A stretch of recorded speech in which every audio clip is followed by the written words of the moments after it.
അസ്സലാമു അലൈക്കും വറഹ്മത്തുള്ളാഹി വബറകാതുഹു. ഓരോന്നിനും അതിൻ്റെ സ്പെഷ്യലിസ്റ്റുകൾ തന്നെ ഇടപെടണം അല്ലേ, ഓരോ പ്രശ്നങ്ങൾ വരുന്ന സമയത്ത്. പക്ഷെ നമ്മൾ പലപ്പോഴും ചെയ്യുന്നൊരു വലിയ അബദ്ധമുണ്ട്. എന്താണെന്നറിയോ?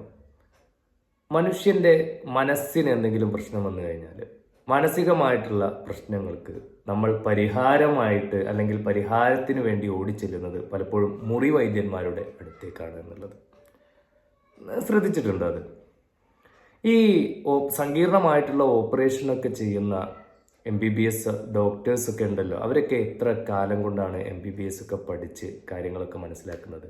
അതിൽ തന്നെ പലതരത്തിലുള്ള തട്ടിപ്പുകൾ ഇപ്പോൾ ഉണ്ട് എന്നൊക്കെ പറയുന്നുണ്ട്, പഠിച്ചവനറിയാം.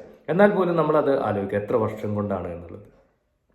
മനുഷ്യൻ്റെ മനസ്സ് എന്ന് പറയുന്നത് ഇത്തരം സർജറികളെക്കാൾ അല്ലെങ്കിൽ ഇത്തരം സർജറി ചെയ്യുന്ന നേഴ്സിനേക്കാളൊക്കെ എത്രയോ സങ്കീർണമായിട്ടുള്ളൊരു സംഭവമാണ്.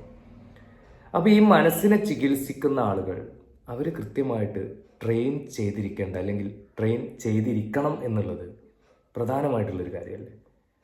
എന്നിട്ടും 1 മാസം കൊണ്ടും 3 മാസം കൊണ്ടും വളരെ കുറഞ്ഞ കാലം കൊണ്ടും മനഃശാസ്ത്രം പഠിച്ച് മറ്റുള്ളവരെ ചികിത്സിക്കാൻ ഇറങ്ങുന്ന ആളുകളുണ്ട്.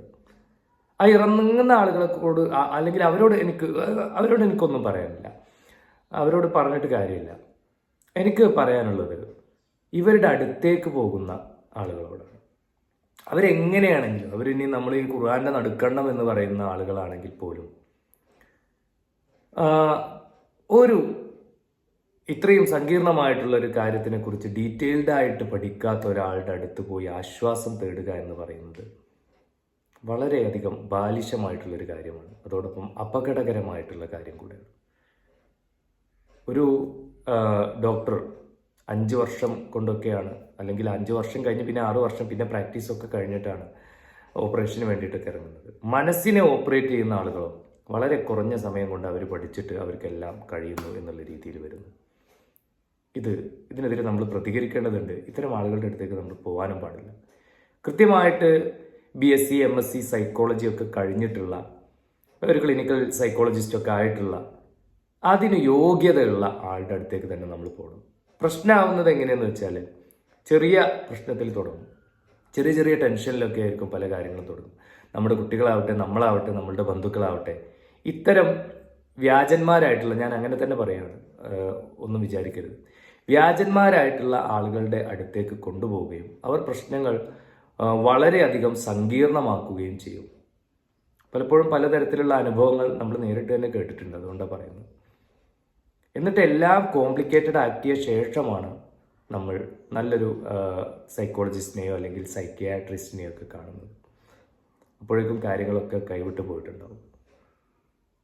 ഇതിൽ എന്താണ് പ്രശ്നം എന്നുള്ളത് കൃത്യമായിട്ട് മനസ്സിലാക്കാനും, മരുന്ന് വേണ്ട പ്രശ്നങ്ങളാണെങ്കിൽ ആ മരുന്ന് നിർദ്ദേശിക്കാനും, അതുപോലെ തന്നെ കൃത്യമായിട്ടുള്ള ട്രീറ്റ്മെൻറ്റ് നൽകാനും BSc MSc പഠിച്ചിട്ടുള്ള അല്ലെങ്കിൽ ഈ MSc കഴിഞ്ഞിട്ടുള്ള സൈക്കോളജിസ്റ്റുകൾക്കേ കഴിയുള്ളൂ. അതിൽ യാതൊരു സംശയവുമില്ല. ഇത് ചിലപ്പോൾ വിവാദമായേക്കാവുന്ന വീഡിയോ ആണെന്ന് എനിക്കറിയാം, പക്ഷേ യാഥാർത്ഥ്യം പറയാതിരിക്കാൻ പറ്റില്ലല്ലോ. നമ്മുടെ കടമയാണത്, തെറ്റ് കണ്ടാൽ പ്രതികരിക്കുക എന്നത്. നാഥൻ നമ്മെ ഏവരെയും അനുഗ്രഹിക്കുമാറാവട്ടെ. യഥാർത്ഥം എന്താണ് എന്ന് പൊള്ളിൽ നിന്ന് സത്യത്തിനെ വേർതിരിച്ചറിയുവാനുള്ള ഒരു മനസ്സ്, ഒരു കഴിവ് നാഥൻ നമുക്ക് ഏവർക്കും നൽകി അനുഗ്രഹിക്കുമാറാവട്ടെ. ആമീൻ. അസ്സലാമു അലൈക്കും.